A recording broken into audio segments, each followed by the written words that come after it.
दो बेटियां थी। एक का नाम था शिवानी और दूसरी का सुहानी। शिवानी जब छोटी थी तब उसकी माँ गुजर गई थी, जिसके कारण उसके पिता रघु ने दूसरी शादी कर ली।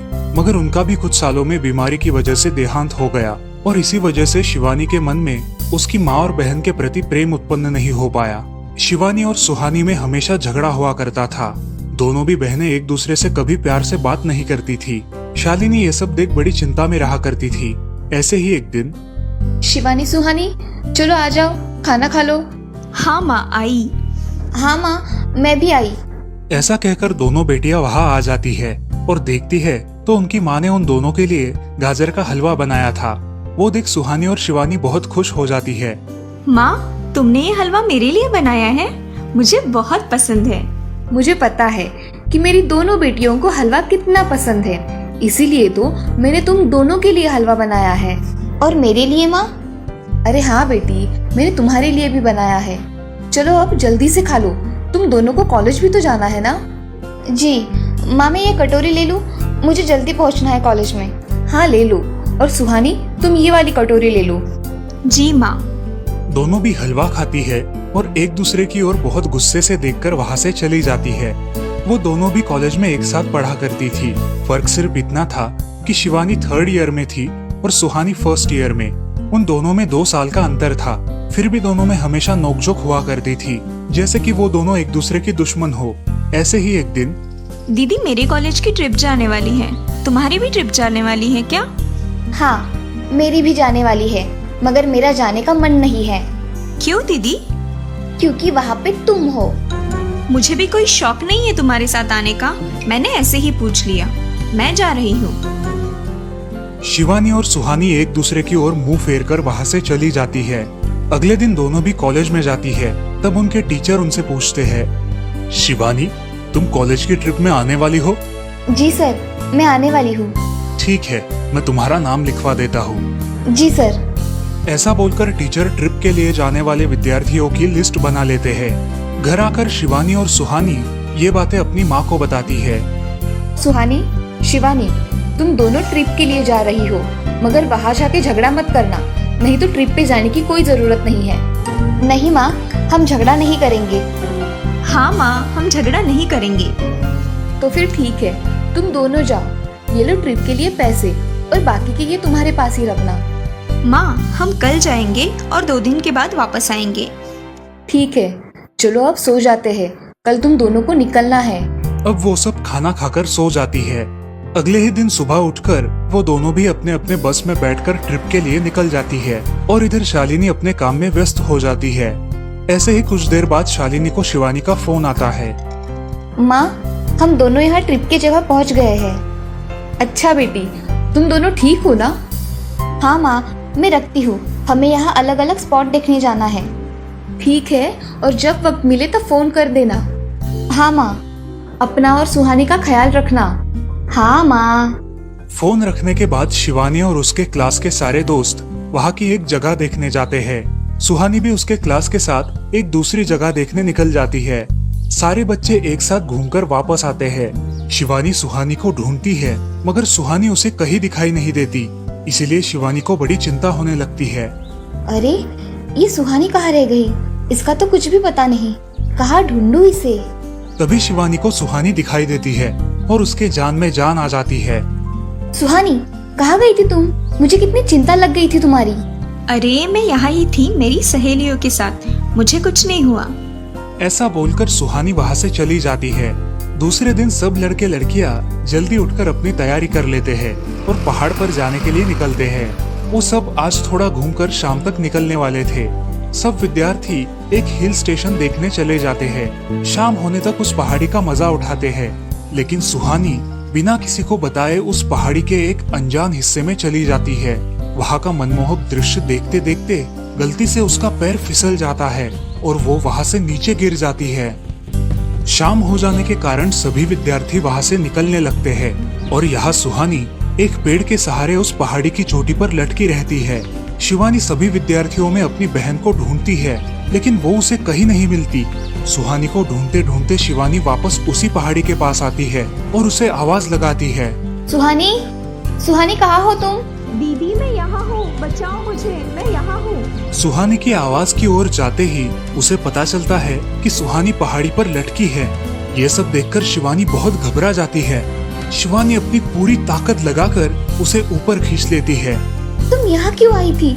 अगर तुम्हें कुछ हो जाता तो मैं क्या करती? माँ को क्या जवाब देती? दीदी मेरा पैर फिसल कर मैं वहाँ गिर गई। मैंने बहुत आवाज दी मगर मेरी आवाज किसी ने नहीं सुनी। तुम ढूंढती हुई आई और मुझे बचा लिया। तुम दुनिया की बेस्ट दीदी हो। हाँ सुहानी, चलो अब घर जाने के लिए देर हो जाएगी, बस निकल जाएगी। सुहानी को ऊपर खींचते वक्त शिवानी के हाथ पर बहुत सारे जख्म हो गए थे, इसीलिए सुहानी अपनी ओढ़नी फाड़कर उसके हाथ पे बांध देती है और अब वो दोनों बस के पास चले जाते हैं। क्या हुआ है शिवानी? हाथ से खून बह रहा है तुम्हारे? कुछ नहीं सर, मैं वहाँ पे गिर गई थी, अब मैं ठीक हूँ।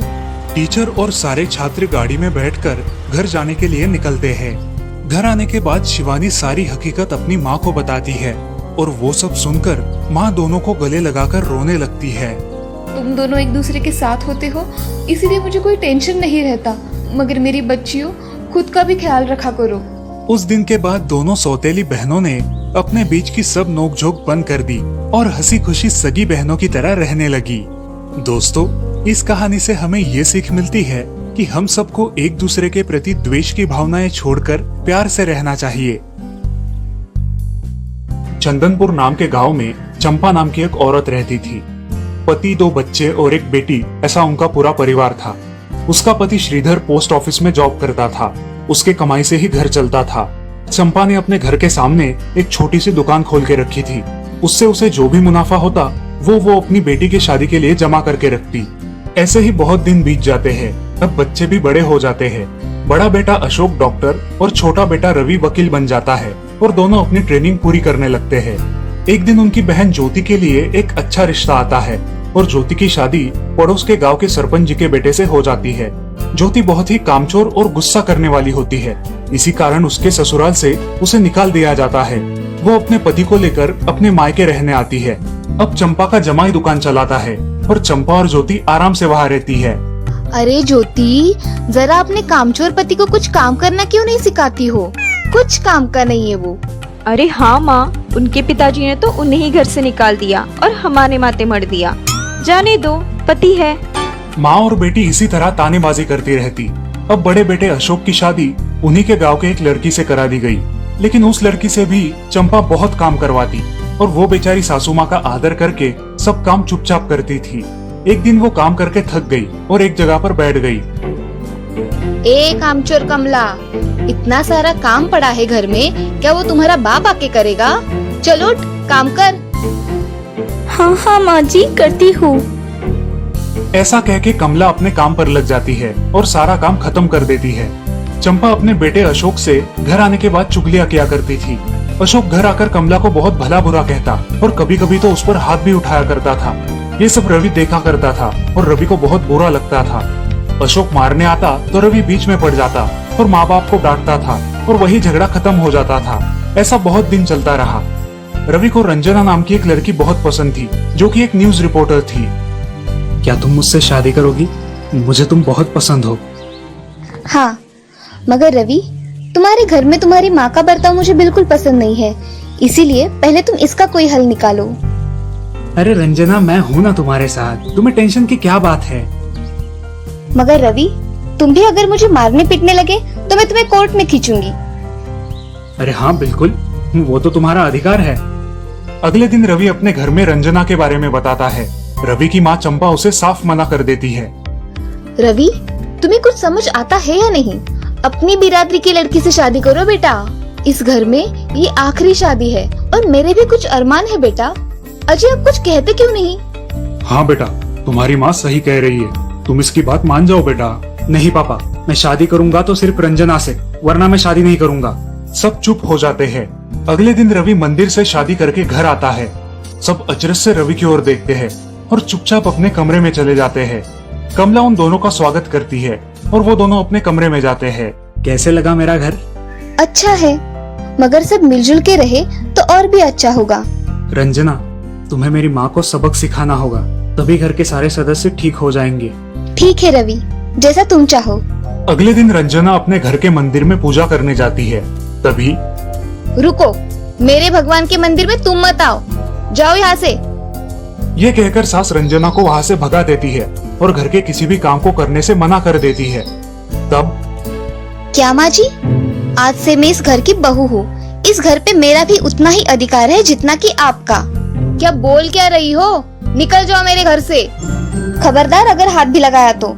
पता है ना, मैं न्यूज रिपोर्टर हूँ। रातों रात खबर छाप दूंगी और कोर्ट के चक्कर लगेंगे वो अलग, समझिए आप। सास चुपचाप देखने लगी और उसकी बेटी और ससुर भी देखते ही रह गए। रंजना ने कमला से कहा, दीदी मुझे आपसे काम है, आप मेरे कमरे में आइए। और हाँ, आज से खाना ज्योति दीदी आप बनाएंगी। अरे माँ, तुम कुछ बोल क्यों नहीं रही हो? ये मुझे काम करने को बोल रही है। अजी सुनते हो? चलो मेरी मदद करो। हाँ आता हूँ। ज्योति किचन का काम करने चली गई और सास बाहर का काम करने लगी। रंजना कमला को लेकर अपने कमरे में गई और उससे कहा, कमला दीदी आप कुछ कहते क्यों नहीं? आप चुपचाप सह लेती हो, उसका ये नतीजा है। अब देखो दीदी कैसे काम कर रही है। आप कुछ काम करती थी क्या शादी के पहले? नहीं रंजना, मगर अब घर से ही अपना खुद का कुछ व्यवसाय शुरू करने का सोच रही हूँ। बहुत अच्छे दीदी, अब आप किसी से मत डरिए, हम हैं आपके साथ। सच में किसी के साथ होने का कितना महत्व होता है। अब उसकी सासू माँ ही घर के सारे काम करने लगी थी और ज्योति को काम करवाने की वजह से ज्योति भी अपने ससुराल जाने की सोच रही थी। अजी, यहाँ तो काम वाली से भी ज्यादा बुरी हालत हमारी हो गई है। चलो हम हमारे घर चलते हैं, सब है हमारे यहाँ। अरे रे, आप कहाँ चली? अभी भी काम बाकी है। ज्योति का पति रंजना से धन्यवाद कहता है और ज्योति को लेकर अपने घर चला जाता है। अब सासू माँ एक दिन पूरा काम करके इतना थक जाती है कि उसके बदन में बहुत दर्द होने लगता है। तब दोनों बहू सास के पास चली आती है और एक बहू सास के पैर दबाती है तो दूसरी बहू सर दबाती है। सासू माँ उठकर रोने लगती है। मुझे माफ कर दो मेरी बेटियों, अब से कभी ये गलती नहीं होगी। सास को उसके किए पर पछतावा होता है और ये देखकर घर के सभी सदस्य बहुत खुश हो जाते हैं। रवि और रंजना भी बहुत खुश होते हैं। वाह बहू, जो आज तक नहीं हुआ वो तुमने करके दिखाया। बहू हो तो ऐसी। रंजना अपने बर्ताव के बदले माफी मांगती है और अब सब लोग खुशी खुशी रहने लगते हैं। तो दोस्तों, इस कहानी से हमें ये सीख मिलती है कि हम सब मिलके परिवार बनता है और हम सब परिवार का महत्वपूर्ण अंग होते हैं। परिवार के काम मिल बांट कर करना ये हमारी वैयक्तिक जिम्मेदारी है।